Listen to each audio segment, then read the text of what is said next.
I wanted to say to you through this press conference, to the people of this country, that the victims of the paper leaks are also the victims of the Lathi-Charge. Isn't that ironic? That they are victims at both ends. They went to have a conversation with the government, that the government should have a conversation with them, listen to their demands. That's all that they wanted. And what did they get in return? A Lathi-Charge, injuries that they received at the hands of the police. That's what they got in return for their pure emotions and hope that the government would listen to them. And a government that does not listen should not be listened to. And a peaceful protest to ensure that the future of our children should be safe should continue through completely non-violent means. Children should raise their voice in every city of this country, peacefully, so that governments all over the country listen to them. Listen to the families who have suffered on account of these paper leaks. Listen to the fact that they have no future if this education system is manipulated in this fashion. Because I do believe, and I have a hunch, I may not be right, that behind this is a conspiracy of favoritism, of nepotism. But the real reason for having this press conference is my concern that what happened in the Delhi riots, when the injured became the accused, will happen here. We all know who were the targets in the Delhi riots, and we all know who targeted, and we all know what kind of statements were being made. And the people targeted were kept in jail for years, for no fault of theirs. And some of them are still in jail.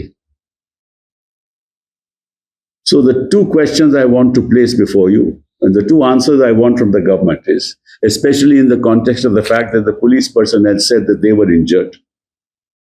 Let's find out, and they should give the names of all those policemen who were injured in these circumstances, when the children of our country never had any lathis, never had anything that was in their hands with which they could attack anybody. So when did they go to the hospital? What are their medical legal reports? Who have they named in the medical legal reports? Who have they recognized as to who has hit them? This is necessary because they say that 100 of them were injured. Well, the fact is that the newspaper report says about 10 of them. Now, there's a mismatch there, but be that as it may, I can't go into all that because I don't know the facts. But at least they should tell the people of this country as to which policemen were injured and who injured them and who are the ones who perpetrated this violence. And who brought the stones, the truck with stones, to the site. Certainly the children could not have. If the children wanted to be violent, they would have been violent when Sonam Wangchu was taken away by the police in the fashion that he was taken away. They were not violent. So then why was stones brought there? Who brought them there? Who brought that truck? And who brought that van, which was dented, which the panes of which were broken? Who brought that van? First, an investigation should be done there. And why did the police behave like this? In our time, this never happened. My worry is that slowly, by and by, in a few days' time, FIRs will be lodged by the police personnel themselves. They will name those they want to target, as they did in the Delhi riots. Then they will impose UAPA or other provisions against them under the laws and keep them in jail for 3, 4, 5 years to teach a lesson, not just to the children, but also to the parents and the family. So that this doesn't happen again. They did the Delhi riots, they will repeat this, which is why I want this information to be in the public domain.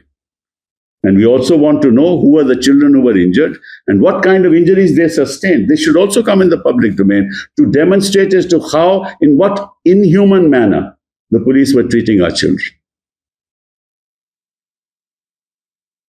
So that the truth emerges as soon as possible. I remember at our time when all this happened, at that time, what was the Godi media doing? They were calling that Anna Hazare movement Arab Spring. And today, where is their voice? There is no spring in their voice.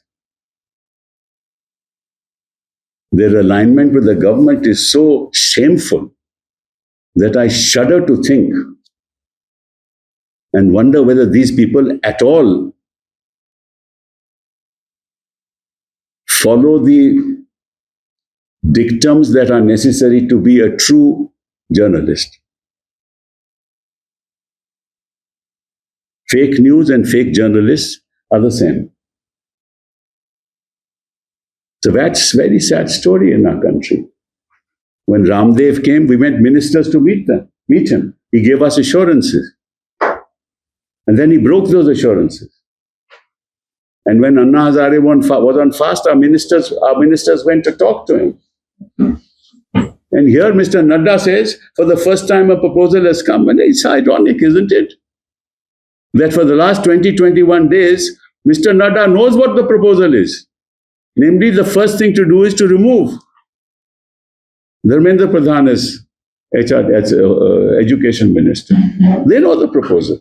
And as if it's the children who went begging to the government that they came for the first time with the proposal. They called the children and said, we want to have a talk with you, and made them wait for 2 hours.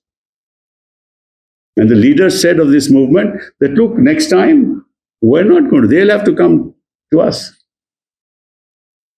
So this is very serious. And I hope and pray that peacefully the protest will continue till the objectives are achieved. I hope and pray that in other cities, students will also raise their voice peacefully to make their demands, because in the absence of a fair, just education system, there is no hope for the millions of children, the lakhs and lakhs of families in this country.